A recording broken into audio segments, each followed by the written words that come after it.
संसद के बजट सत्र की आज से शुरुआत हुई। राष्ट्रपति द्रौपदी मुर्मू ने संसद के दोनों सदनों की बैठक को संबोधित किया। बजट सत्र की शुरुआत से पहले अपने अभिभाषण में राष्ट्रपति ने संविधान को अपनाए जाने के 75 साल पूरे होने का जिक्र किया और प्रयागराज महाकुंभ के दौरान हादसे पर भी दुख व्यक्त किया। राष्ट्रपति ने अपने अभिभाषण में कहा कि जल्द भारत दुनिया की तीसरी बड़ी अर्थव्यवस्था बनेगी। 2025 का बजट भारत को नई ऊंचाई देगा। राष्ट्रपति ने अपने अभिभाषण में यह भी कहा कि देश विकसित भारत के सपनों को साकार कर रहा है। देश तेज गति से निर्णय ले रहा है। सरकार गरीबों के विकास के लिए प्रतिबद्ध है।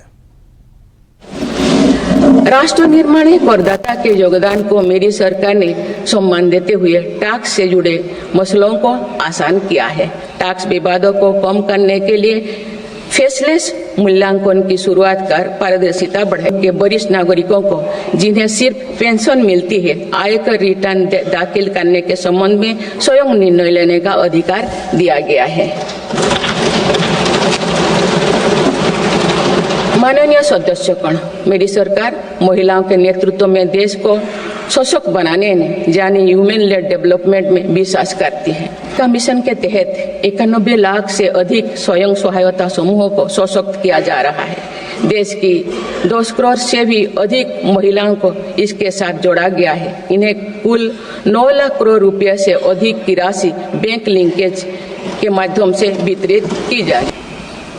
बीमा सखी अभियान भी शुरू किया गया है। हमारे बैंकिंग और डिजी पेमेंट्स सखियां दूर दराज के इलाकों में लोगों को वित्तीय व्यवस्था से जुड़ने में महत्वपूर्ण भूमिका निभा रहे हैं। कृषि सखियां नेचुरल फार्मिंग के बढ़ावा दे रही हैं और पशु सखियां के माध्यम से हमारा पशुधन मजबूत हो रहे हैं। मेरी सरकार के निर्णय के बाद बालिकाओं की भर्ती राष्ट्रीय मिलिट्री स्कूलों में प्रारंभ हो गई है। आज ओलंपिक में मेडल लाकर देश को भी गौरवान्वित कर रही है।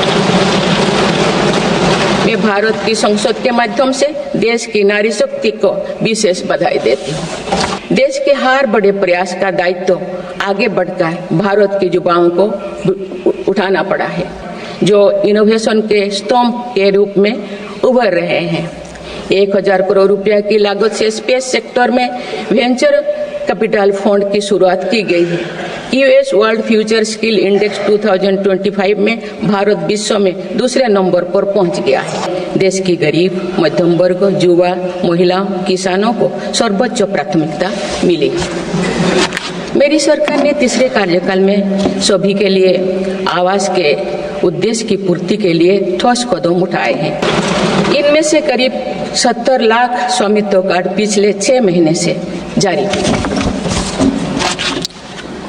पीएम किसान सम्मान निधि के तहत करोड़ों किसानों को पिछले महीने में 41,000 करोड़ रुपया की राशि का भुगतान हुआ है। इसके लिए 80,000 करोड़ रुपये का प्रावधान किया गया है। आयुष्मान भारत योजना के अंतर्गत 70 वर्षों और उससे अधिक उम्र के 6 करोड़ वरिष्ठ नागरिकों को स्वास्थ्य बीमा देने का फैसला हुआ। इन्वेस्टर्स का भारत के प्रति भरोसा बढ़ा है, उपयोग को बल मिला है और नए रोजगार का निर्माण हो रहा है। मेरी सरकार देश के हर हिस्से को हाईवे, एक्सप्रेसवे से कनेक्ट करने के लिए मिशन मोड में काम कर रही है। पीएम गति शक्ति नेशनल मास्टर प्लान के द्वारा परियोजना पर पूरा करने की गति तेज हुई है। इतनी बड़ी संख्या में आने वाले विमानों के परिचालन के लिए हम एयरपोर्ट्स का विस्तार कर रहे हैं। पिछले 1 दशक में देश के एयरपोर्ट्स की संख्या 2 गुनी हो गई।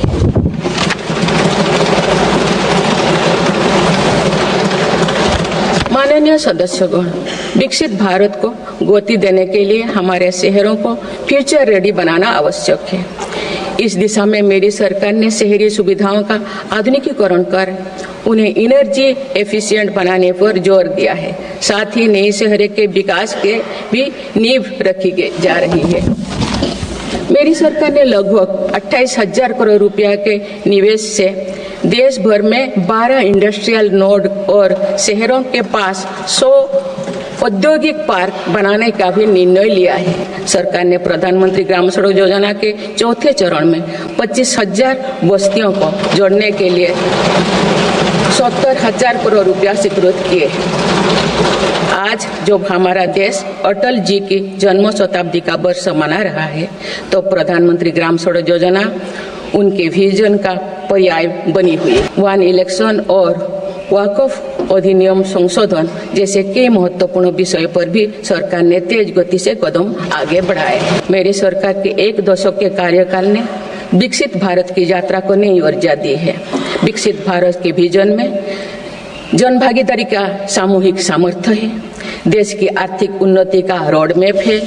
विकसित भारत की उड़ान को हमारे संविधान के आदर्शों का सतत मार्गदर्शन मिलता रहे। जब देश के विकास का लाभ अंतिम पायदान पर खड़े व्यक्ति को भी मिलने लगता है, तो भी विकास सार्थक होता है। मेरी अंत्योदय की वह भावना है जिसके प्रति मेरी सरकार संकल्पित रही है। गरीब को गरिमापूर्ण जीवन मिलने से उसमें जो सशक्तिकरण का भाव पैदा होता है और गरीबी से लड़ने में उसकी मदद करता है। स्वच्छ भारत अभियान के तहत बने 12 करोड़ शौचालय, प्रधानमंत्री उज्ज्वला योजना के तहत निःशुल्क दिए गए 10 करोड़ गैस कनेक्शन, 80 करोड़ जरूरतमंदों का राशन, सौभाग्य योजना, जल जीवन मिशन जैसे अनेक योजनाओं में गरीब को ये भरोसा दिया गया है। माननीय सदस्यगण, भारत जैसे देश की आर्थिक उन्नति मध्यम वर्ग मिडिल क्लास की आकांक्षाओं और उनकी पूर्ति से परिभाषित होती है। हाल ही में मेरी सरकार ने सरकारी कर्मचारियों के कल्याण के लिए 8वें वेतन आयोग के गठन का निर्णय